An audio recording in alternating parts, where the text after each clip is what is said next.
académica, es coautora en artículos de revistas y indizadas Easy Scopus. Además, ha contribuido en la elaboración de 4 capítulos en libros especializados, diversos artículos en memorias de congresos internacionales y nacionales. Ha impartido cursos de licenciatura para la Facultad de Ciencias, diplomados y cursos de formación continua para profesores de red de aulas del futuro. Y su contribución pedagógica destaca como un pilar fundamental en su trayectoria académica. Por último, presento al doctor Gustavo de la Cruz Martínez, con maestría y doctorado en Ciencias de la Computación por la UNAM, miembro fundador del proyecto de la Hora del Futuro del ICAD UNAM. Imparte cursos de nivel licenciatura y de maestría en el área de interacción humano-computadora, inteligencia artificial y videojuegos, así como cursos de capacitación y diplomados para profesores relacionados con la incorporación de tecnología en el aula. Es autor de diversos artículos en revista, memorias en congreso, en el campo de la tecnología y educación, creación de espacios interactivos para museos interactivos de niños en México, así como el desarrollo de diferentes productos de software educativo y aprendizaje automático. Sus líneas de investigación actuales son interacción humano-computadora, modelado cognitivo del usuario mediante aprendizaje automático, diseño y evaluación de espacios interactivos y educación no formal. A continuación, vamos a comenzar la plática. Les pedimos de favor que estén atentos durante 2 horas que va a durar dicha plática. En esta ocasión van a poder interactuar junto con los ponentes. Es decir, si ustedes tienen alguna duda o se les pide interactuar durante la plática, es posible hacerlo. Les pedimos de favor que tengan sus micrófonos apagados si es que no tienen algún tipo de participación y que se respeten los tiempos que tienen cada uno de los ponentes. Muchas gracias a todos. Doctores, por favor, si ustedes desean iniciar a compartir su pantalla, a continuación empezamos la plática. Muchas gracias. Buenas tardes, muchas gracias por esta oportunidad de participar en este espacio tan interesante al cual nos han invitado y estamos aquí con todo gusto. Cuando nos comentaron acerca de esta invitación, bueno, pues inmediatamente vino a mí esta posibilidad de compartir el espacio con Clara y Livia, que precisamente pues hemos trabajado en distintos proyectos, desde el proyecto del Aula del Futuro, pero particularmente estos proyectos orientados a la integración de aspectos teóricos y cómo se transforman para visualizarlos dentro de aplicaciones de realidad aumentada, realidad virtual, pues entonces precisamente nos pareció un espacio muy apropiado para conversar.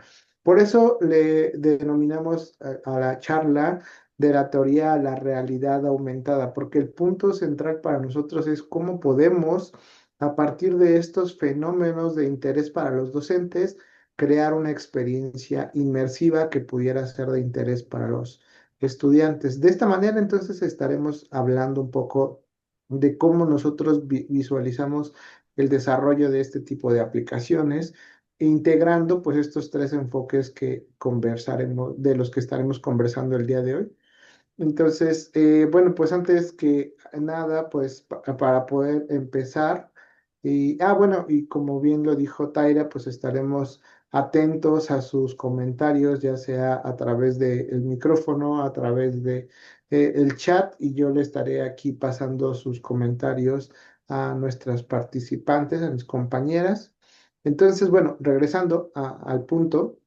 Cuando nosotros hablamos del concepto de realidad extendida, es justamente, este concepto trata de englobar algunos otros conceptos muy relacionados, como la realidad virtual, la realidad aumentada, la realidad mixta. De pronto, había un debate acerca de dónde termina la realidad virtual y dónde empieza las otras realidades. Así que, pues surge este concepto más amplio que es conocido como realidad extendida, dentro del cual caben estos y otros conceptos relacionados.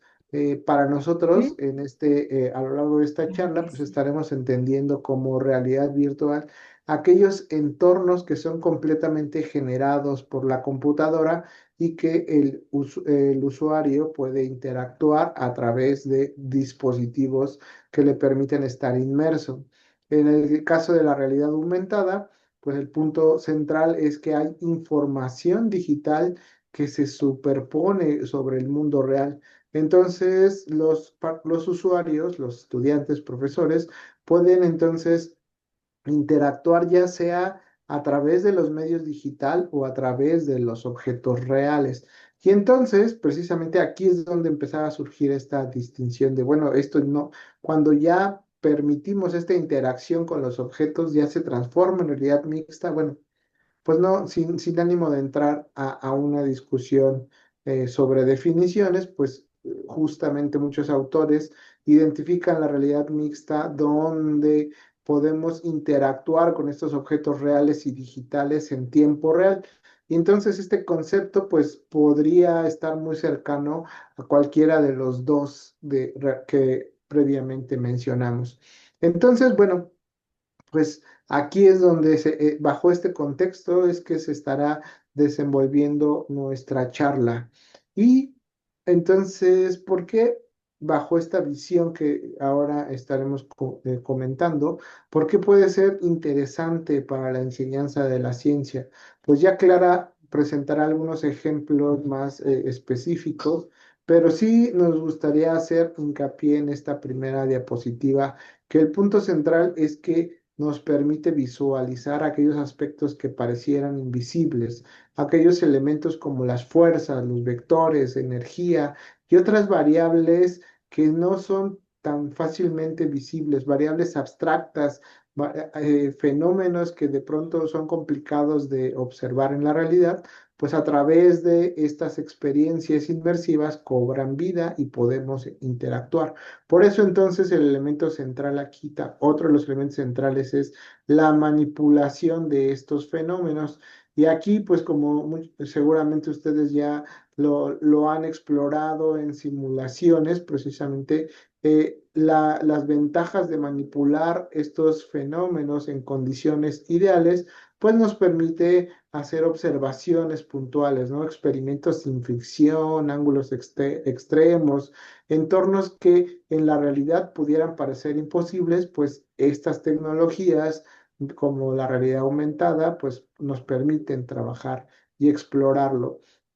Y a partir de estas posibilidades, podemos entonces construir experiencias más activas para los estudiantes, donde el estudiante haga cosas, donde el estudiante pueda interactuar con los entornos y esto favorezca una comprensión profunda mediante esta cercanía con las cualidades de los fenómenos que se están analizando.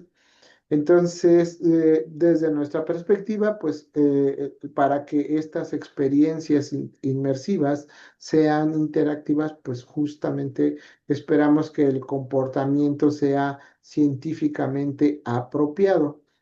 Y pues para hacer una introducción a cómo vemos este fenómeno o estas condiciones acerca de el modelado científico, pues cedo la palabra a Clara. Adelante, Clara. Bueno, muchas gracias, Gustavo.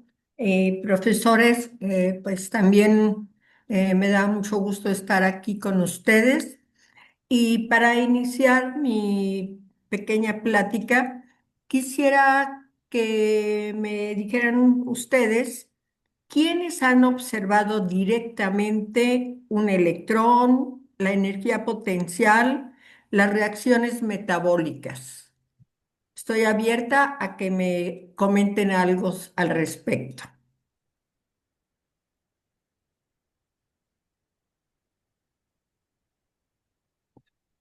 Saúl dice, yo nunca.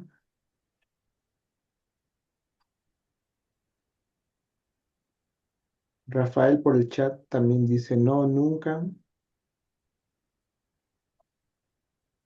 Y comenta Clara que pues no lo han hecho, que nunca. ¿Uno más? Tampoco, dice Catalina, Virginia, no, Milagros, no, nunca.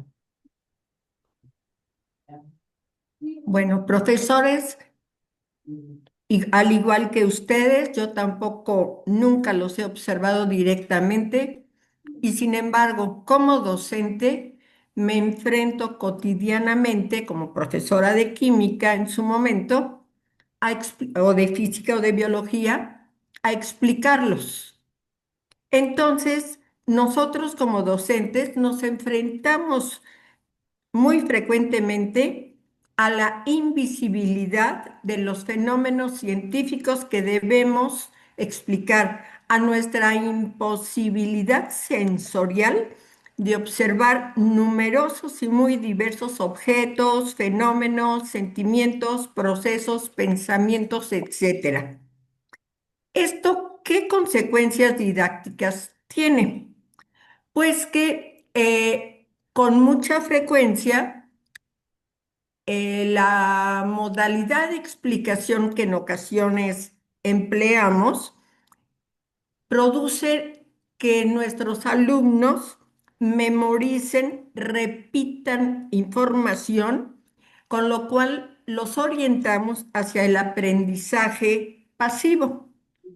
Y es frecuente, por lo menos en el campo de la química, que, por ejemplo, cuando a nuestros alumnos les preguntamos, ¿me podrías explicar qué es el pH? Con mucha frecuencia, la respuesta de algunos de ellos es precisamente, perdón por el paréntesis al final, pero cuando a nosotros les preguntamos, ¿qué es el pH? ¿Qué es lo que nos responden? Simplemente nos presentan la fórmula con la cual se calcula el pH en ciertas situaciones. Pero nosotros no le dijimos cómo se calcula, con qué fórmula se calcula. Nosotros queríamos que nos explicaran qué es el potencial hidrógeno. Sin embargo, como los alumnos ven este concepto de pH como algo abstracto, pues ¿qué es para ellos lo más fácil? Pues simplemente presentarnos la fórmula correspondiente. Esto da lugar con mucha frecuencia al surgimiento y manifestación de parte de nuestros alumnos e incluso de nosotros mismos como profesores de las denominadas concepciones alternativas, también llamadas ideas nativas, ideas previas, etcétera. Pero, ¿qué problema tienen las concepciones alternativas? Que son muy resistentes a que nosotros en su momento las podamos modificar, porque muchas de ellas son consecuencia de experiencias que los alumnos han tenido o nosotros mismos como profesores.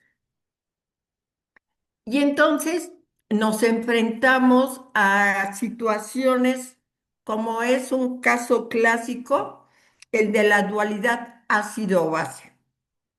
A nosotros desde seguramente secundaria, siempre que íbamos a ir al laboratorio, nos decían, no puedes entrar al laboratorio sin tu bata porque vas a trabajar con ácidos.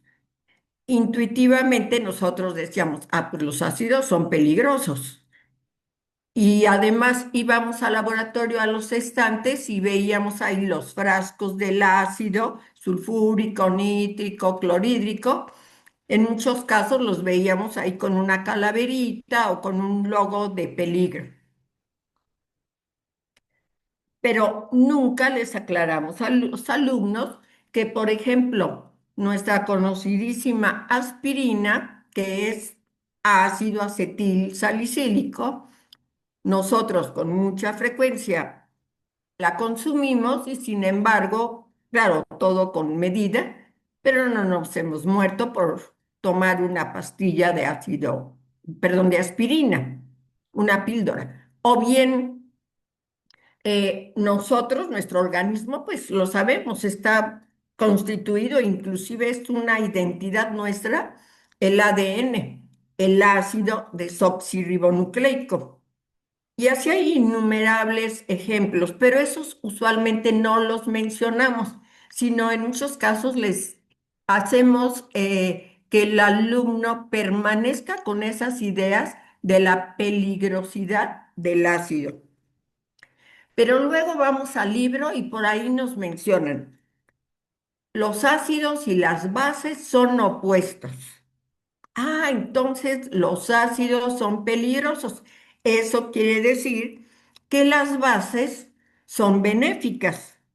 Y a ver, yo les preguntaría a ustedes, ¿quién de ustedes se tomaría un vaso de una disolución de amoníaco? Seguramente no lo harán. Bueno, sí, es un caso extremo, pero espero que no lleguemos a eso. Entonces, esas concepciones alternativas las vivimos muy frecuentemente en el aula y ello es un impedimento para que de ese conocimiento, llamémosle así, cotidiano, experiencial que tenemos, logremos nosotros que nuestros alumnos den el salto hacia, en nuestro campo, lo que denominamos conocimiento científico. Ese conocimiento que las comunidades correspondientes, digámoslo así, aceptan, como en el caso, digamos, de la química, que pues sabemos que muchos de los principios están regidos o, digamos, recurrimos a la Unión Internacional de Química aplicada, ¿no? La IUPAC. Eh, bueno, pero todo esto da lugar a que nosotros como profesores busquemos alternativas para acercar lo que nosotros denominamos realidad a nuestros alumnos. Al responder la pregunta vimos que no hay posibilidad de decirle a un alumno, tráeme por favor 5 gramos de electrones o a ver, preséntanos aquí la energía potencial. Vemos los efectos en muchos casos, como es el caso del metabolismo, de la energía potencial, cinética, etcétera. Pero en sí el fenómeno no lo podemos ver. Entonces, ¿qué es lo que hacemos? Recurrimos en muchos casos en nuestro papel de mediador, tratando de vincular la realidad con todos esos modelos mentales que nosotros formulamos, que nosotros, digamos, formamos. Antes de continuar, ¿alguien tiene algún comentario?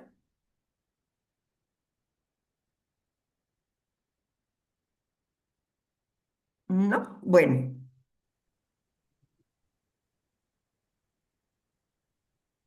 Bueno, pero cuando nosotros, en muchos casos, perfecto, gracias, profesora Liliana. Sí,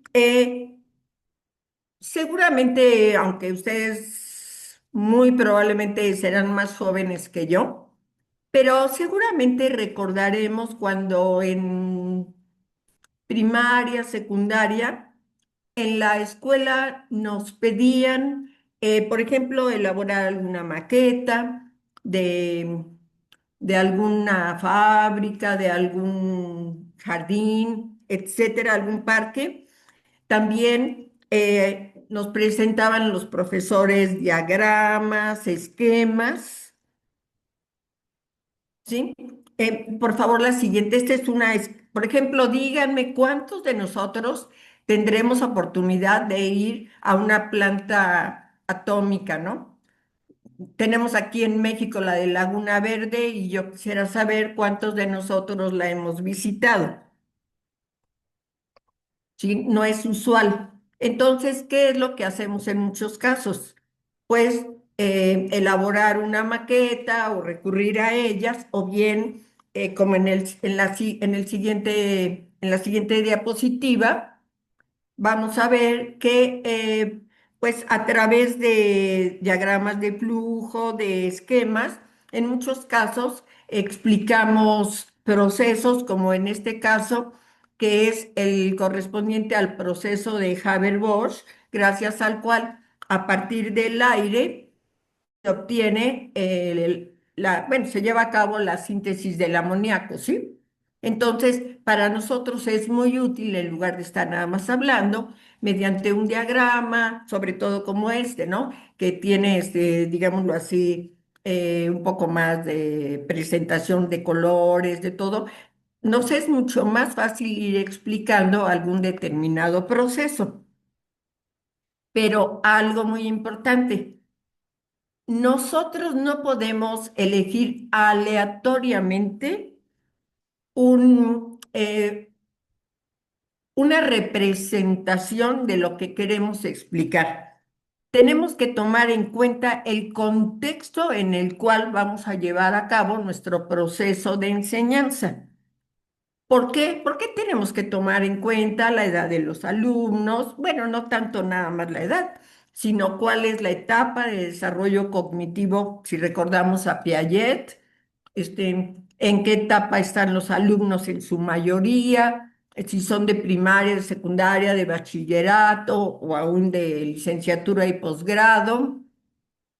Tenemos que tomar en cuenta también en algunos casos la infraestructura que tenemos en nuestra escuela. Imagínense una escuela donde, pues, para nosotros es ya muy, muy común utilizar un proyector, una pantalla, una computadora, pero sabemos que hay muchas escuelas que no lo tienen. Entonces, tenemos que ver cuál es la infraestructura que tiene el aula en el cual vamos a trabajar y también, pues, algo muy importante, ¿no? Analizar cuáles son los antecedentes que tienen los alumnos en cuanto a los conocimientos que tienen ellos. ¿Para qué? Para que no haya un salto muy brusco entre lo que ellos conocen y lo que nosotros queremos que aprendan. Gustavo, ¿puedes poner por favor la siguiente? Profesores, yo les preguntaría, estas son representaciones del metano. ¿Me podrían decir cuál es la que ustedes consideran la mejor?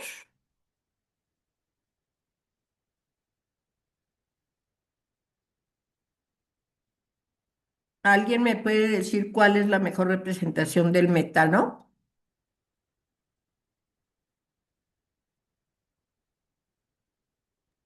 Profesores, si gustan encender su micrófono, por favor, también para que puedan Dice, interactuar un poco más con los ponentes. Gracias. dice Catalina, todas. A ver, profesora, ¿por qué dice usted que todas? ¿Podría ampliar un poco su respuesta? Sí, claro, abro mi micro, es más rápido. Perdón. Claro. Hola, buenas tardes. Hola. Porque finalmente cada una tiene una manera de poder emplearse, ¿no? Dependiendo de lo que vamos a hacer con la clase, ¿no? Entonces, todas son aplicables de alguna manera.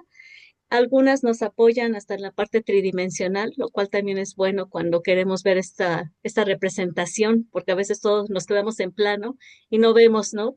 Que realmente hay un volumen. Entonces, creo que depende de para qué se quiera y por aquí creo que varios escribieron algo así, ¿no? Y pues es por eso que puse que todas ellas. Gracias. Muy bien. Gracias, profesora Catalina. ¿Alguien quiere comentar? La la profesora Rosario Raquel, ¿quiere compartir en voz alta su comentario?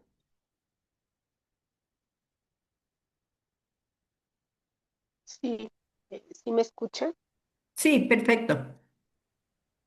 Yo puse la F porque se ven los enlaces del carbono como si fuera, bueno, para mí, una estructura tridimensional y me es, para mí, como más didáctica.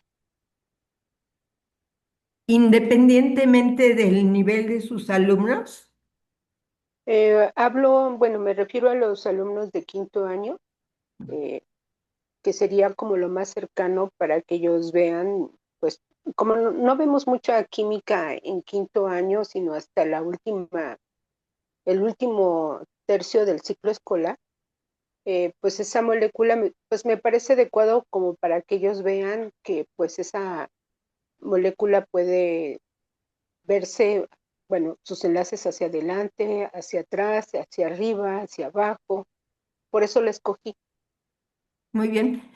Y además, digo, coincido con usted, usted está pensando precisamente ya ubicando, digamos, la explicación que daría considerando el grupo o el nivel, el curso en el cual la emplearía, ¿no?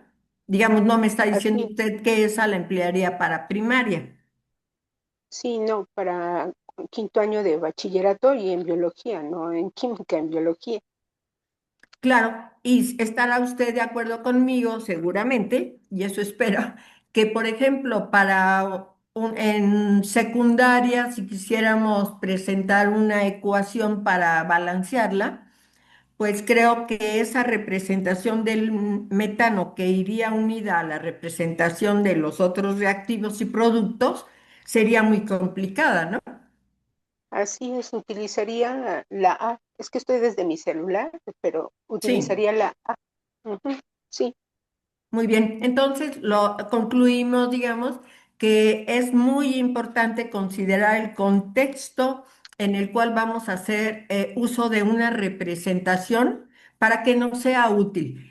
Y sí, efectivamente, en general, las representaciones todas son importantes porque todas destacan algo o tienen, digamos, una predilección por una modalidad de representación que nos es más útil en un determinado momento. Muchas gracias, profesora. Em, contrario, gracias. no, no. Bueno, pero en la actualidad, y ya de hace, pues, no sé, alrededor de una década, un poco más, ya hemos, digamos que dado pasos muy importantes hacia toda la tecnología que implica y que nos apoya para hacer unas representaciones más adecuadas, más cercanas a lo que podríamos llamar realidad.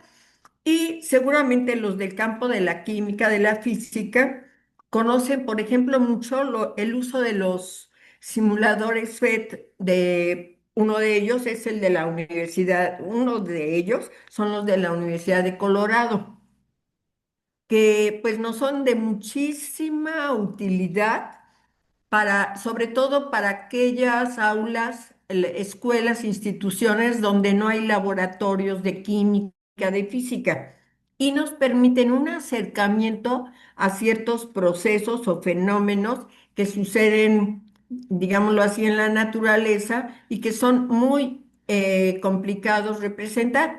O procesos como, bueno, yo como química he utilizado muchísimo un simulador que me permite determinar cómo es digámoslo así, la relación entre el pH y la concentración de las disoluciones en las cuales se está determinando el pH.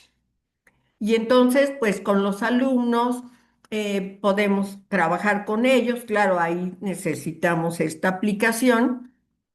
Tenemos que tener la infraestructura correspondiente, pero desde mi punto de vista, un problema que hay es que el alumno a través de una pantalla está viendo, digámoslo así, la simulación del proceso y siempre queda eso de que es algo que no es la realidad, porque todo está modelado, bueno, por lo menos los que yo conozco está modelado para matemáticamente sí hacer variaciones, podemos hacer muchos cambios y todo lo que quieran, pero siempre lo vemos como algo mecánico, ajeno a lo que nosotros conocemos como realidad. Pero afortunadamente en años más recientes, y ahí es donde Ana Livia y Gustavo van a intervenir, seguramente ampliándoles con muchísimo más detalle, este, se han estado desarrollando ahora ya las aplicaciones, digámoslo así, de realidad inmersiva. Y entonces, Gustavo, si quieres hacer favor de pasar. Imagínense ahora, pues, dar clases y tener la posibilidad de acceder, entre comillas, a moléculas tridimensionales. Por ejemplo, en el campo de la química, nosotros, bueno, antes lo podíamos hacer con estas pelotitas y barritas que uníamos y ya teníamos nuestro modelo molecular o atómico, según sea el caso. Pero ahora, gracias a la realidad virtual y ampliada, pues podemos visualizar ya en una forma más cercana a nuestra realidad. Siguiente, Gustavo. Esta, por ejemplo, imagínense que a partir de una, digamos, de una imagen, nosotros en forma tridimensional podemos ya visualizar lo que es una célula. Ustedes recordarán cuando se estuvo muy, muy de moda, no sé, ahora me he alejado de la escuela primaria, pero era muy usual que nos pedían que en gelatina simuláramos lo que era una célula. Bueno, ahora ya no tenemos que recurrir a eso, podemos observar en forma tridimensional los organelos celulares. Siguiente, vean aquí, vemos la estructura, la composición y la estructura de moléculas que pueden ser pues tan complejas de tan sencillas o complejas, ¿no? Inclusive, pues ya lo hemos visto, el ADN tridimensional, la cadena, ¿no? Que ya se puede observar. Siguiente, la célula, ¿no? Que mencionábamos. Algo importante y que hace rato lo mencionó la profesora de química de segundo año de preparatoria, que mencionó la palabra tridimensionalidad. Y eso es bien importante porque en un estudio que hicimos hace, no sé, 6, 8 años, ya está un poco pasado, pero todavía había muchos alumnos de preparatoria que mencionaban los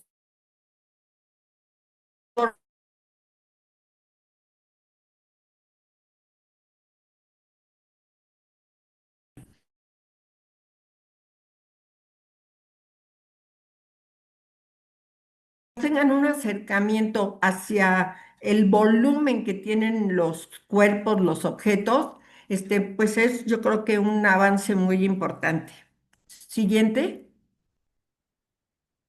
vean la tabla periódica, donde aquí se pueden, digamos, detallar algunos aspectos como la estructura de uno de los átomos, dependiendo el elemento que elijamos. Véanlo ustedes, está fabuloso. De la tabla periódica, pues introducirnos hacia la estructura atómica de los elementos que elijamos. Siguiente. Vean en anatomía, imagínense tener a nuestro visitante para poder explicar cuáles son los órganos que conforman al cuerpo, ¿no? En una clase, imagínense una clase de secundaria con este señor visitante, sería fabuloso. Siguiente. Wow, nos vamos al campo, nos vamos a, bueno, no, sí, es el campo o es el fondo del mar, parece. Perdón, pero ya no detallé bien. Pero vean, salimos virtualmente del aula y nos dirigimos hacia la naturaleza. Siguiente, creo que es el último. Regresamos a química, mi campo. Vean ustedes, ahí la alumna prácticamente está tocando cada uno de los átomos que conforman a las moléculas elegidas.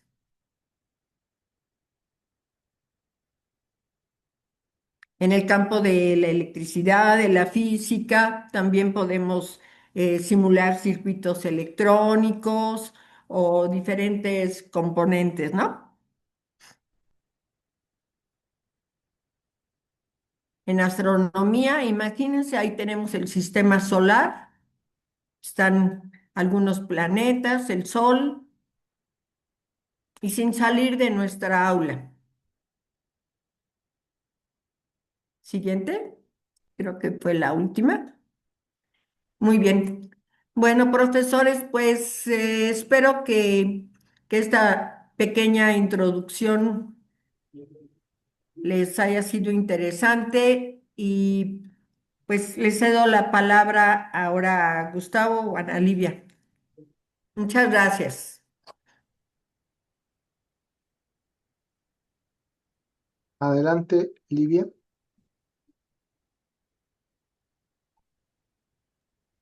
Uy, es que no, se me perdió mi barrita de audio. Ya. Buenas tardes, profesores. Pues gracias por andar por acá. Veo rostros por ahí conocidos, entonces pues me siento como en casa en esta invitación. Bueno, pues yo les voy a hablar como de la parte precisamente de la representación visual en aplicaciones de realidad aumentada, de realidad virtual, bueno, de este campo que ya han venido platicando Clarita y Gustavo. Y bueno, primero pues vamos a tratar de entender qué es una representación visual XR, porque pues no solo se trata de ver y de representar modelos 3D bonitos o bien hechos, y visualizarlos por medio de una aplicación. Tiene un proceso por ahí atrás un poco más extenso. Una representación visual finalmente va a combinar varios elementos para que el usuario pueda ver, manipularlos y comprender, en este caso, que estamos hablando de la ciencia, dentro de un entorno de XR, perdón. Con los modelos 3D, que aquí les estamos poniendo cuáles pueden ser los modelos 3D, decidimos pues la forma, la proporción, precisamente esta escala, y al crearlo definimos si va a ser representado de manera realista o más esquemático, ¿no? Entonces, el modelo 3D, que es una de las partes más importantes de estas representaciones, tiene un trabajo arduo por detrás que ahorita ya veremos un poco más adelante. También usamos materiales, texturas que nos van a ayudar a definir los brillos, los colores, la rugosidad que tienen estas figuras. Son primordiales para que estas imágenes puedan tener un carácter más realista o, como ya les dije, más esquemático, si es que así lo queremos. Y pues nos van a ayudar a diferenciar pues sustancias o estados físicos de los fenómenos que nosotros queramos analizar. También dentro de estas representaciones visuales tenemos a las animaciones. Estas van a mostrar fenómenos que no son estáticos, cambios de estado o reacciones o flujos, etcétera. Entonces, dentro de las animaciones también podemos tener nosotros interacción como por parte de los usuarios, y también son importantes dentro de las representaciones visuales para este tipo de aplicaciones. También tenemos las señalizaciones didácticas. No sé si se fijaron que en las aplicaciones que mostraba Clarita había como etiquetas, o no sé cómo llamarlo, etiquetas que se ponen a los lados de la célula, por ejemplo. Y entonces eso se le llama señalización didáctica. Son precisamente guías que nos van a ayudar a evitar que los usuarios se pierdan o interpreten información de manera incorrecta. Eso también es importante en estas representaciones. Y por último, pues vamos a tener también la interfaz espacial. Eh, ya sabemos que bueno, si han alguna vez trabajado o jugado con alguna aplicación que maneja realidad aumentada, eh, vamos a ver que tenemos objetos que tenemos dentro de nuestra interfaz y la interacción que vamos a estar manejando con el espacio real, ¿no? Porque nuestros elementos se integran a ese espacio real y eso también es importante. Entonces es como precisamente el usuario, como lo ven aquí en mi diapositiva, puede interactuar, rotar, acercar, activar, ver las animaciones, cambiar de vista. Eso nos va a ayudar precisamente esta interfaz espacial. Igual si tienen alguna duda pueden ir preguntando por el chat. Ahora, ¿por qué es un desafío representar la ciencia en XR? Tenemos estos tres, bueno, nosotros hemos detectado estos tres retos, que son los científicos, los cognitivos y los tecnológicos. Los científicos van a ser precisamente pues esta forma de cómo nosotros vamos a representar la ciencia en XR, desde cómo trabajamos los fenómenos, cómo vamos a hacer que estos fenómenos que no son visibles directamente, que ya nos vino explicando Clara, cómo es que los podemos hacer nosotros accesibles, como el interior de un átomo o un gas dentro, en estado puro. Entonces, nosotros aquí deberíamos de hacernos en este reto científico, preguntas de qué atributos tiene el fenómeno que queremos representar, qué se puede simplificar sin engañar. Digo, porque muchas veces nosotros tuvimos el reto de representar precisamente gases y no sabíamos pues cómo representarlos, ¿no?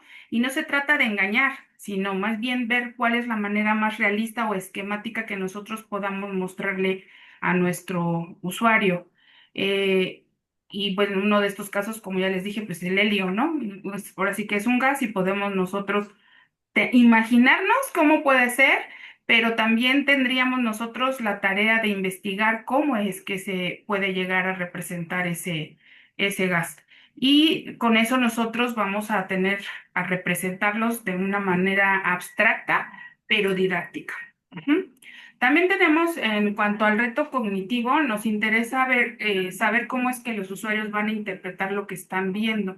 Consideramos que no debemos de hacer que nuestros usuarios piensen demasiado, que tengan demasiada carga cognitiva. Ellos deben de entender de manera fácil todo lo que nosotros les vayamos representando y y que el hecho de que nosotros les mostremos imágenes y texto, necesitamos que esto tenga un equilibrio para que los usuarios, ahora sí que cognitivamente puedan comprender lo que se les va presentando.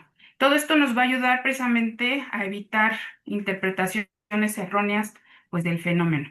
En la parte del reto tecnológico, pues se trata pues de esto, de la interacción que el usuario va a tener con el dispositivo, el espacio físico.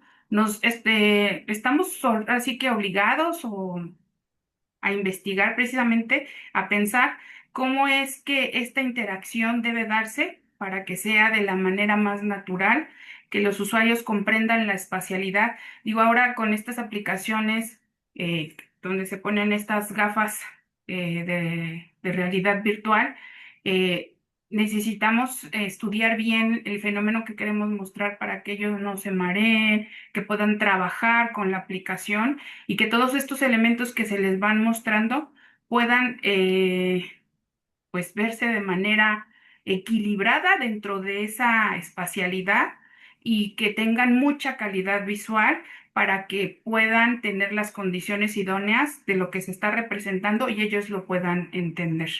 ¿De acuerdo? Entonces, vamos a diseñar nuestras representaciones científicas en una negociación constante entre lo científico, lo cognitivo y lo tecnológico. Todas van a ir de la mano para que nosotros podamos hacer estas representaciones de manera correcta. Acá dentro del grupo de espacios y sistemas interactivos ya hemos tenido un flujo de trabajo, nosotros le llamamos ideal, puede ser que haya otros mejores, pero para un caso que ahorita les voy a mostrar más adelante, este proceso nos funcionó bien, en donde tuvimos que estudiar primero el fenómeno, definirlo ahora sí que el contenido científico que nosotros queríamos representar, teníamos que estudiarlo bien.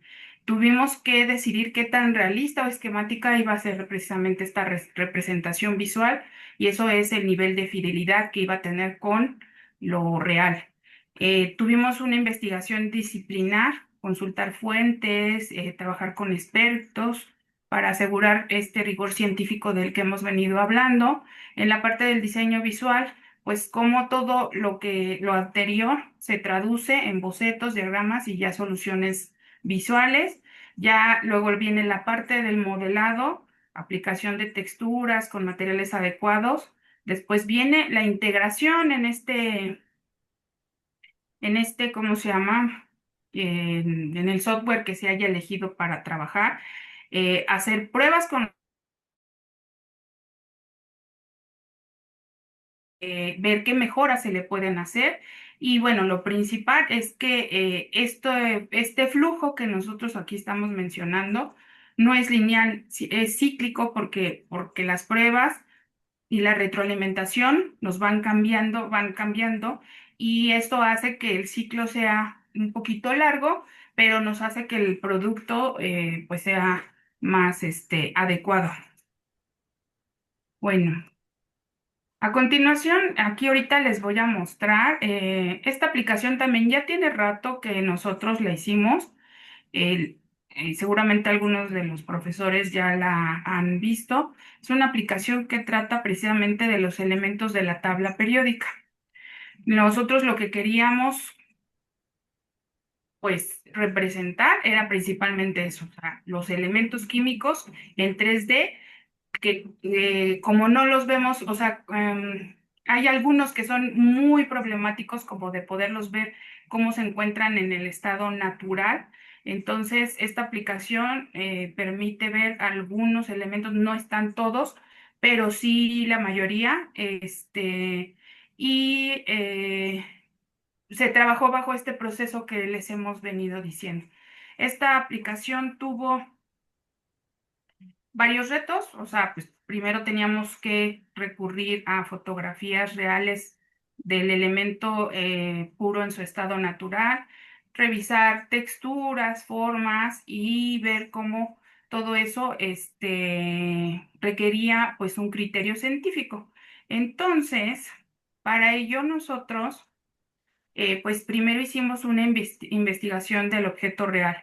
Revisamos bibliografía, más imágenes, se identificaron características de los elementos y todo eso nos ayudó a que se pudieran luego representar de mejor manera. Aquí les voy a mostrar un documento.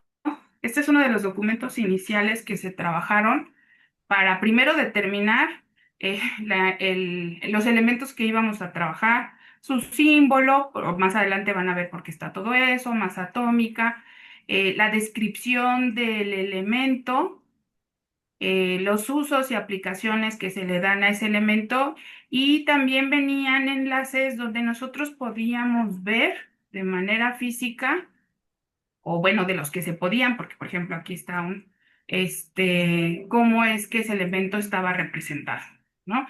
Toda esta información se recabó con expertos, en este caso, por ejemplo, Clara fue una de las personas con las que estuvimos trabajando este documento, pero también tuvimos la intervención de otra química, Cristina de la Prepa 2.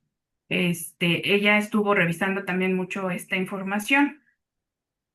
Eso fue importante para que primero pudiéramos determinar cuáles eran los elementos que a nosotros íbamos a abordar y de qué manera se iban a abordar.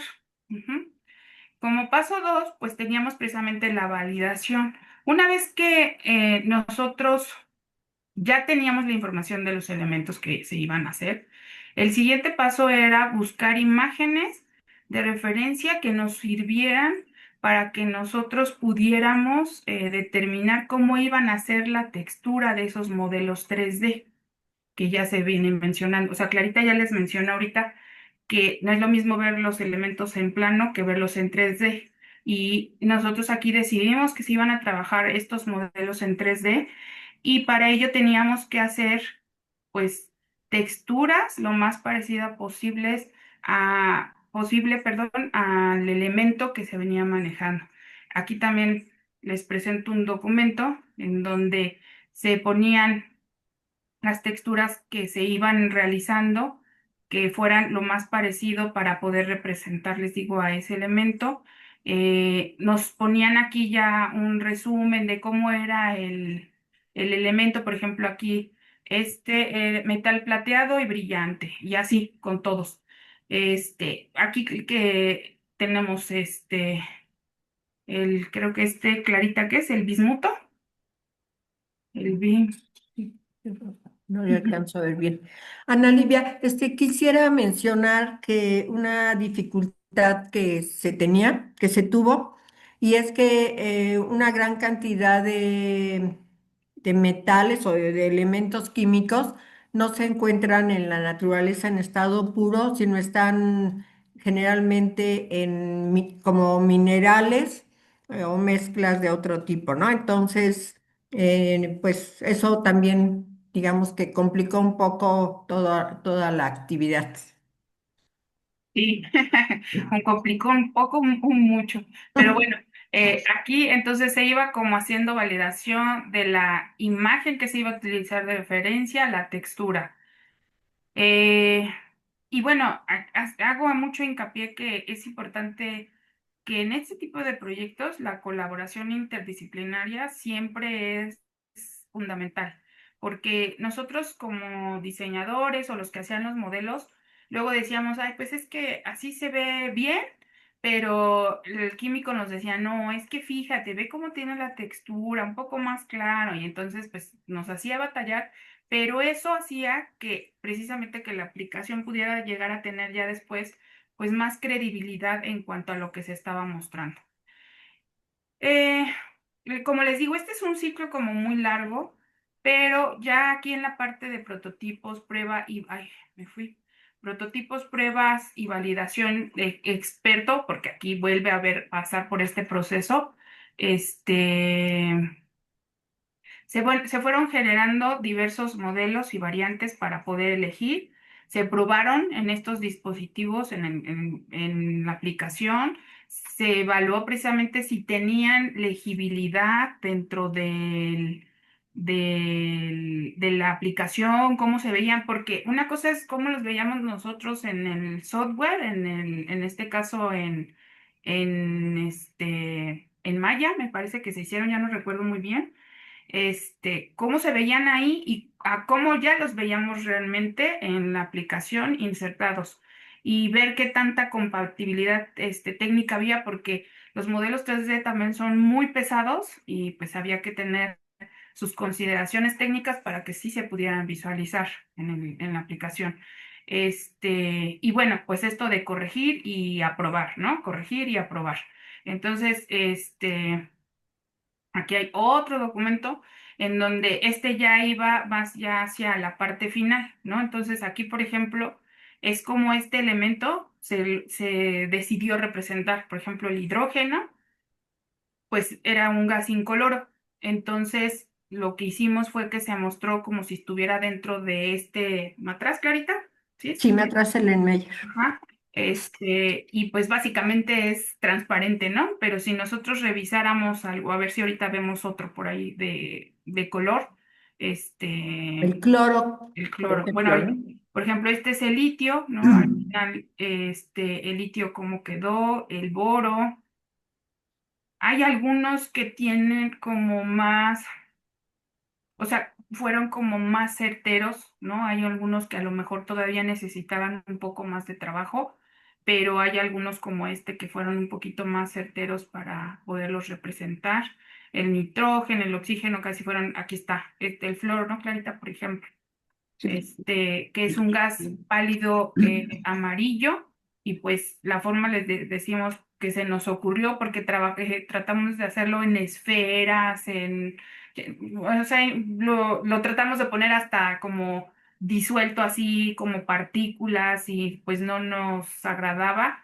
Y entonces esta fue como la forma más idónea que se nos ocurrió y que fue, les digo otra vez, pues aprobado por la parte de los expertos, de las expertas en química este otro elemento y así, ¿vale? Y una vez que se integraron ya a la aplicación, se hicieron con Unity, perdón, hubo ajustes en los materiales, en la iluminación, se tuvo que trabajar la parte táctil, ¿no? De cómo podían rotar el elemento, moverlo. Se hicieron pues optimización precisamente de todos estos polígonos, le estamos llamando a todos estos elementos 3D y estas texturas para que pudieran visualizarse, porque les digo, había unos elementos que pesaban muchísimo y hacían que nuestra aplicación fuera, pues por eso, tardaba mucho en cargar. Entonces hubo que hacer mucha optimización de todos esos elementos sin perder la calidad.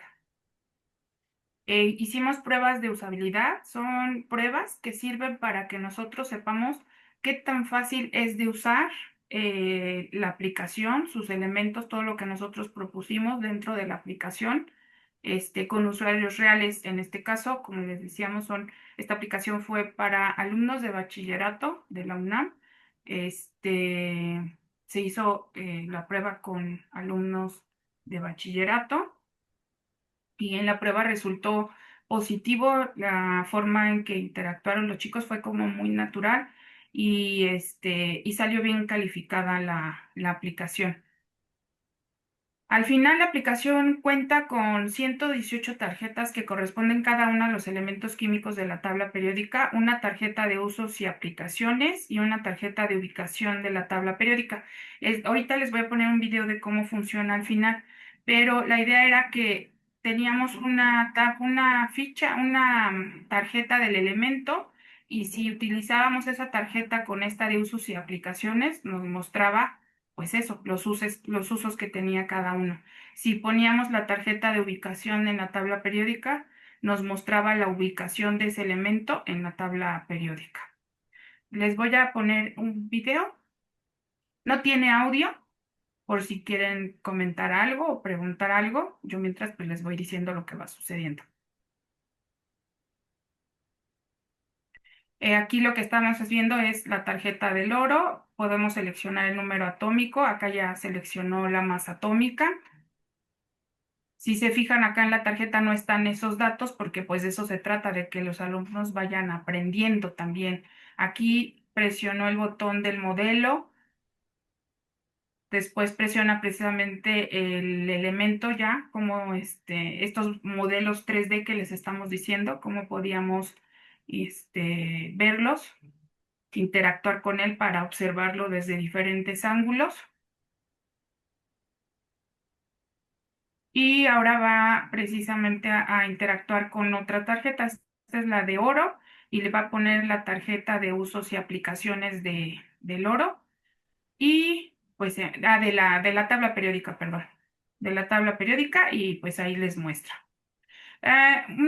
También se trabajó, ya recordé, en este sentido con el experto, en este caso de profesor, porque lo que nos decía es que no quería que toda la información estuviera en esas tarjetas, ¿no? Porque podría haber sido muy fácil que esta tarjeta tuviera aquí ya los datos que va mostrando, ¿no? Que ya tuviera el número atómico, la masa atómica, el nombre, porque pues si de repente ponían a los estudiantes a estudiar el símbolo, si ya tenía aquí la palabra oro, pues era muy fácil ya determinar. Entonces, el profesor quería que la información, precisamente toda esta señalética de las que les mencioné, fuera apareciendo conforme se fuera necesitando o conforme el profesor lo fuera requiriendo. Entonces, por eso es que la información pues se va apareciendo conforme va interactuando con la aplicación y con los botones que están acá. Y bueno, finalmente, aprendizajes y conclusiones de este caso, pues nos ayudó precisamente a representar visualmente la ciencia,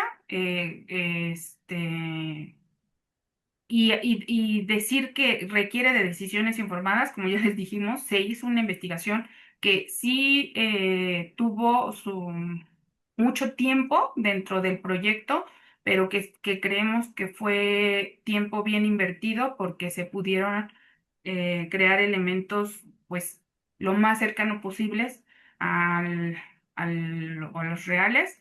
XR precisamente obliga a considerar escala, interacción y cognición, o sea, toda esta parte que ya les hemos venido diciendo se analizó para estas para esta aplicación, cómo es que se iban a mostrar los elementos, cómo iban a poder interactuar, cuál iba a ser precisamente esta carga cognitiva que al final iba a tener.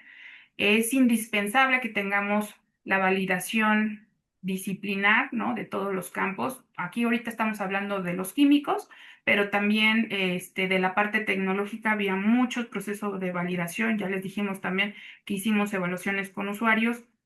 Era importante también involucrar a los usuarios finales, que en este caso son los alumnos, no solo los profes, para que ellos también la usaran y a partir de ahí también se hicieran cambios que fueran necesarios. Y bueno, volver a decir que este proceso en estas aplicaciones a veces pues no se termina, sí, es iterativo y pues no es lineal.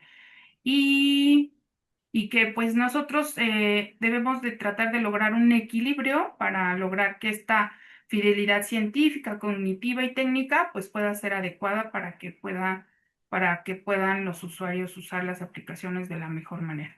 Y con eso terminaría yo, Gus. Adelante. Deja ver.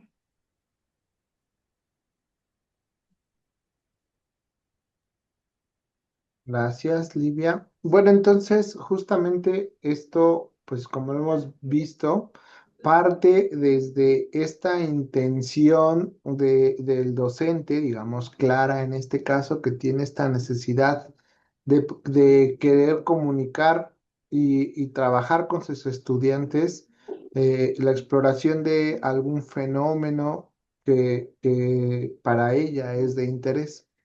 Entonces, pues esto nos lleva naturalmente a que detrás de todo esto que nos acaba de mostrar Livia, pues existe un modelo teórico. Estos modelos teóricos son la base de todo esto que nosotros hemos estado viendo ya como resultado final que observábamos con Livia. Y pues sin duda esto no, se tiene que lograr a través de una colaboración interdisciplinaria de científicos, ingenieros, especialistas en el fenómeno que nos ayudan a entender el fenómeno, que nos ayudan a saber cómo este fenómeno se comporta y entonces también pues se van sumando aquellos expertos en el modelado de datos. Aquí ustedes vieron a partir de esta experiencia que Livia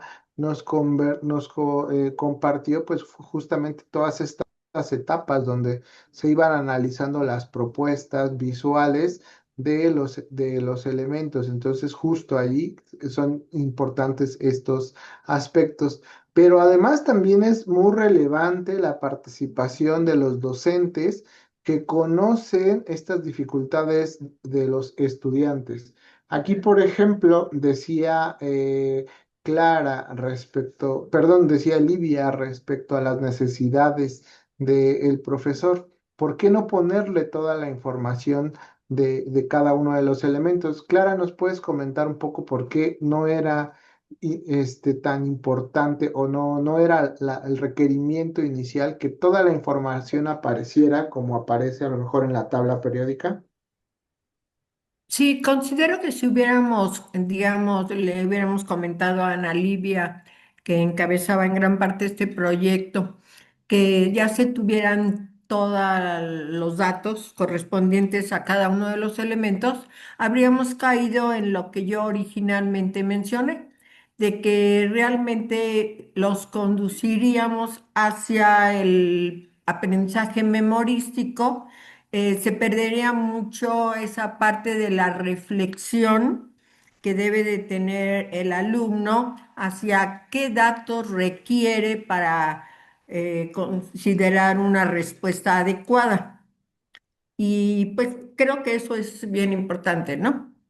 Ah, gracias. Entonces eso nos lleva precisamente a esta importancia de no solamente los elementos teóricos, sino lo que el docente desde su experiencia sabe que puede ser necesario para esta labor. Y entonces, a partir ya de tener estos aspectos identificados, pues ahora sí nosotros empezamos a dialogar con los especialistas en la definición de las variables indispensables para poder representar este fenómeno. Clara y Livia lo mencionaron hace un momento. En el caso de los elementos, decía Clara, pues no pueden estar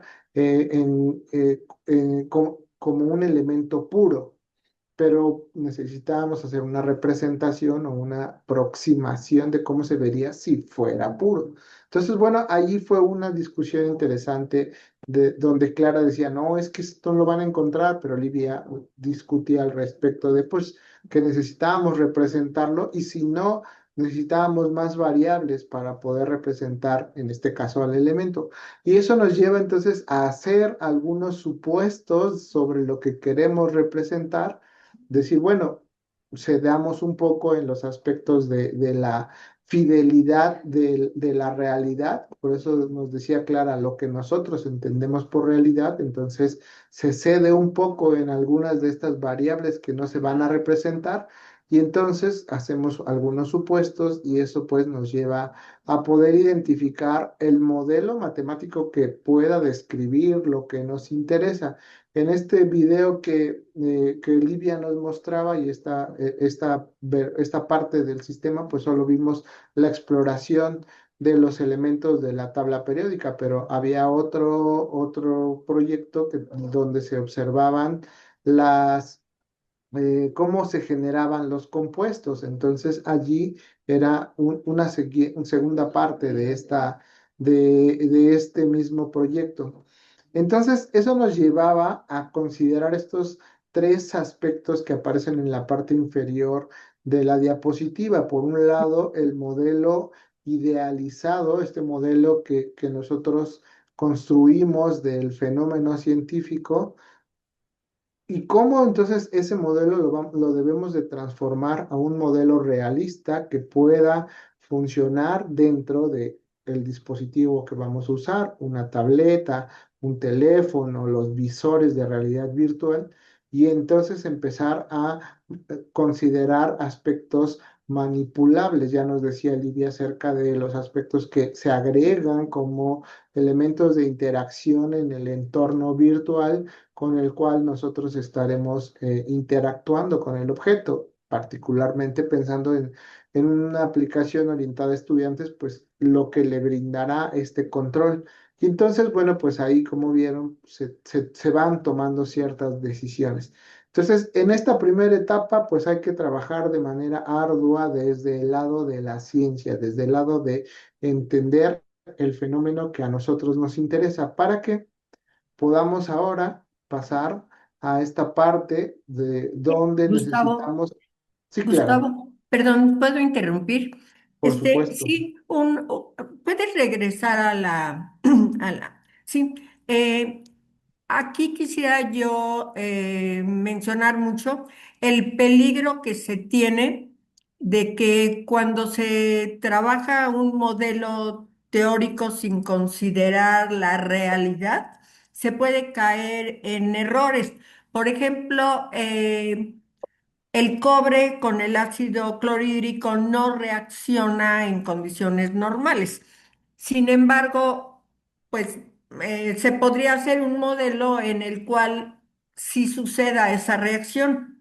Entonces, si digamos, no se toma en cuenta esa situación, podemos provocar un error en los alumnos y una concepción alternativa de que el alumno crea, porque nosotros se lo estamos presentando mediante una aplicación, que el cobre reacciona con el ácido clorhídrico. Entonces, por eso es la importancia de que se esté, digamos, en común acuerdo entre quien desarrolla la aplicación y, digamos, alguien que sea del campo de la temática que se está abordando. Gracias. Gracias, Clara. Muy pertinente la observación. Y entonces, pues ahora el punto es, ya con los especialistas se definió el modelo teórico, aquellas cosas que se tienen que considerar. Y pues hay que recordar que en la computadora nosotros solo podemos simular versiones discretas del fenómeno o del entorno que estaremos nosotros describiendo. Esto sin duda es un reto muy importante porque Clara ya nos mostraba al principio, ¿no? ¿Qué pasa con el pH? Bueno, pues entonces ahí nosotros vemos una fórmula que está considerando un espacio de los reales, donde entonces tenemos ahí un fenómeno continuo, pero en la computadora pues se tendrá que hacer una adecuación. Entonces, partiendo de que en la computadora tenemos que representar cosas discretas, pues entonces tenemos que ver cómo hacer esta transformación de las ecuaciones continuas hacia productos numéricos discretos con pasos de temporal, donde nosotros vamos a decir, bueno, el tiempo no ocurre de forma continua sino que nosotros vamos dando estos saltos específicos o estas unidades específicas para modelar nuestro tiempo. También cuando empezamos a considerar algunos aspectos técnicos, pues entonces nosotros tenemos que ver qué pasa con la estabilidad numérica cuando empezamos a tener problemas ya con la precisión, con errores acumulativos, con limitaciones desde el punto de vista del motor de física, donde se va a trabajar el fenómeno y precisamente pues tratar ahora de hacer una validación rigurosa de lo que en teoría debería estar sucediendo y de lo que nosotros vemos que ocurre en nuestra versión discreta del fenómeno, para que entonces veamos si se está comportando o no como nosotros esperamos. Y de esta manera, entonces ahora sí ya hacer ajustes para estos entornos virtuales donde nosotros ahora sí ya nos empezamos a preocupar en los elementos eh, espaciales que se van a representar en la imagen. Como bien Livia lo mencionó, pues en un momento nosotros en el entorno de modelados las cosas se ven muy bien, pero ya cuando son trasladadas al dispositivo, bueno, empezamos a tener ya algunos problemas.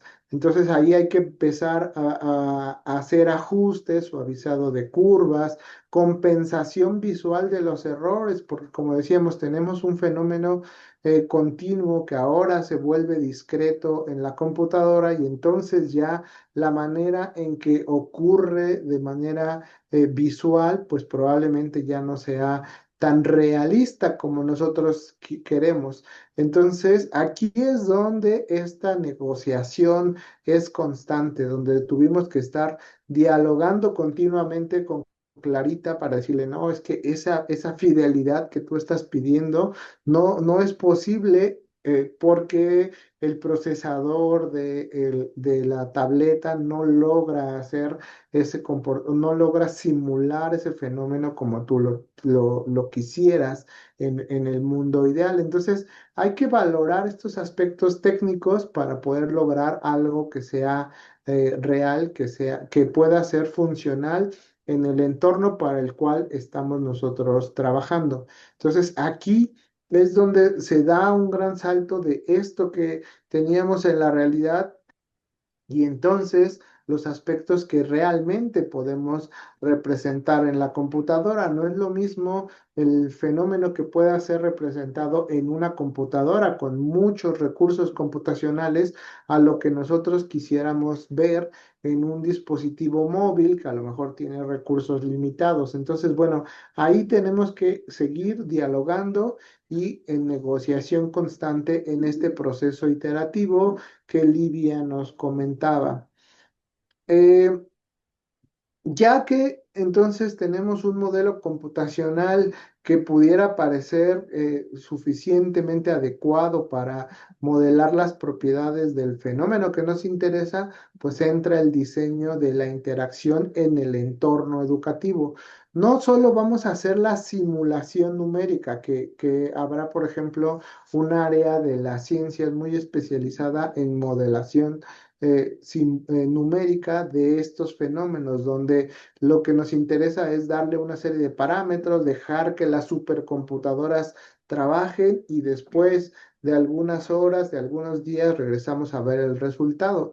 Sino en este contexto de lo que estamos nosotros ahora trabajando, pues lo que no solo nos interesa es hacer este proceso de simulación, sino que permita que los estudiantes construyan un significado de lo que allí está ocurriendo. Entonces aquí es donde estas cosas que comentaba Clara se vuelven más relevantes, como las ideas que el estudiante construye conforme va interactuando, pues son o no consistentes con lo que es esperado como parte del conocimiento que planteó el profesor. Ciertos aspectos se pueden manipular si consideramos, por ejemplo, cuestiones de física, podemos manipular ángulos, masas, coeficientes, fuerzas, y todo esto tiene una representación visual en los vectores, en los componentes y en las gráficas de cómo el fenómeno representando, para que nosotros entonces podamos trasladar esto en metáforas, manos virtuales para modelar, para interactuar en el entorno, paneles flotantes como los que vimos en las imágenes que Clara nos mostraba y ya vimos cómo se usaban en la aplicación que nos mostraba Livia, y cómo estas indicaciones visuales tienen un sentido para el usuario, para nuestro estudiante, y cómo a partir de esto, pues puede ocurrir estos aprendizajes esperados.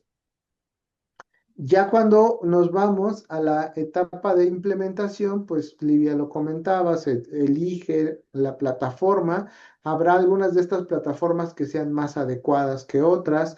Cuando hablamos de estos entornos de realidades extendidas, pues inevitablemente tenemos que pensar en estos entornos que tienen ya motores de física especializados para poder representar adecuadamente las interacciones con elementos 3D, la integración de estos modelos tridimensionales, los cálculos que van ocurriendo en frame por frame para ver si el motor físico responde de la manera esperada con el modelo teórico. Entonces, ¿cómo hacemos ajustes y vamos entonces haciendo las correcciones correspondientes ya en tiempo real? ¿Cómo es esta visualización del fenómeno, ya sean líneas, vectores, transparencias, gráficas de lo que ahí está ocurriendo, para que esto pues tenga el resultado esperado, y estar siempre cuidando que esta integración de los objetos 3D pues permita entonces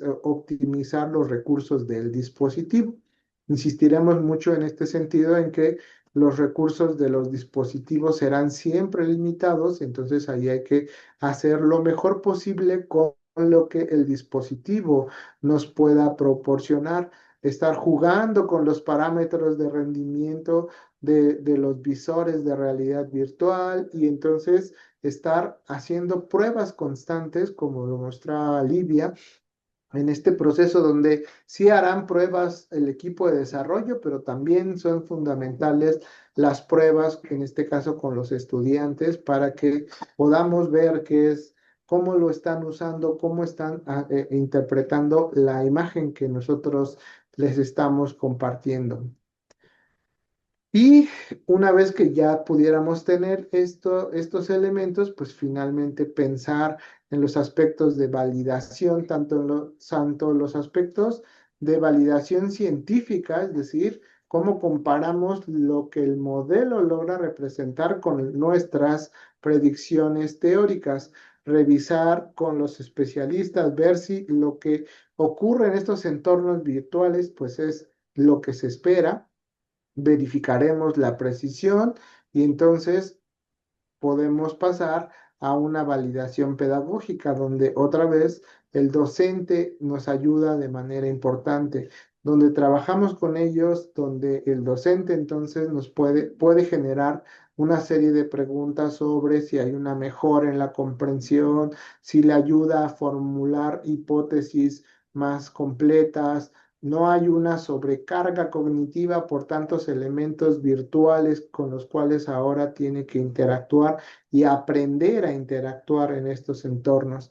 Entonces se da este proceso de retroalimentación, y a partir de eso pues se podrían tomar decisiones para hacer correcciones correspondientes. Acá les vamos a mostrar una otra aplicación. Esta aplicación entonces justo está orientado al tema del pH. Entonces, como bien lo decía Clara al inicio, pues existen algunos simuladores precisamente para los temas de disoluciones allí en estos repositorios como el DEFET.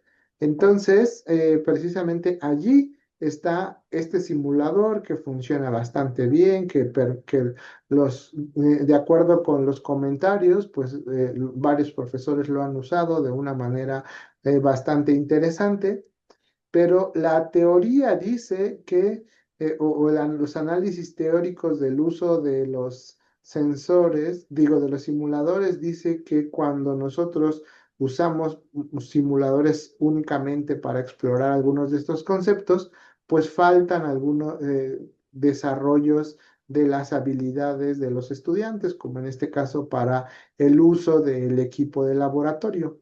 Es allí donde Clara nos pone el reto de desarrollar un entorno donde sí se usen equipos de laboratorio, pero se integre estos entornos de realidad. En este caso, realidad aumentada. Entonces, esta es una prueba con usuarios. Ahí ustedes pueden ver que los estudiantes tienen una disolución, en este caso de sangre, aquí en este vaso de precipitados, y entonces usan el medidor de pH, que es esta tecnología de vanguardia del ICAT, y precisamente lo ponen dentro del vaso de precipitados y entonces le da el pH correspondiente. A continuación, entonces los estudiantes bueno, y toman las mediciones correspondientes, el registro correspondiente. Ahí ustedes pueden ver que en el matraz, entonces está agregando el disolvente y ya ahí las instrucciones decían cuánto tenía que agregar. Y entonces vacía el disolvente en la disolución, vuelve a tomar el pH y vuelve a hacer el registro y entonces el proceso continuaría.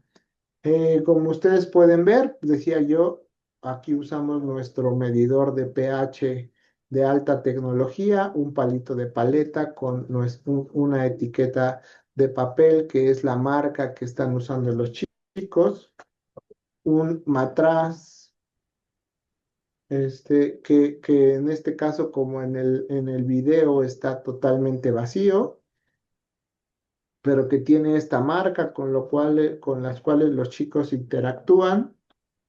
Y el vaso de precipitados, que igual que en el video, pues están vacíos, como se puede ver en estas imágenes. Pero como ustedes pueden observar en la mirada de los chicos, en realidad ellos están interactuando como en un espejo, están mirando lo que ocurre en la pantalla, pero interactúan con los objetos reales. Entonces, bueno, este video y esta aplicación nos permitía ver cómo no tuvimos que explicarles cómo usar gran parte del equipo, porque ellos podían trasladar sus conocimientos de la vida real y trasladarlos al entorno del uso de esta aplicación.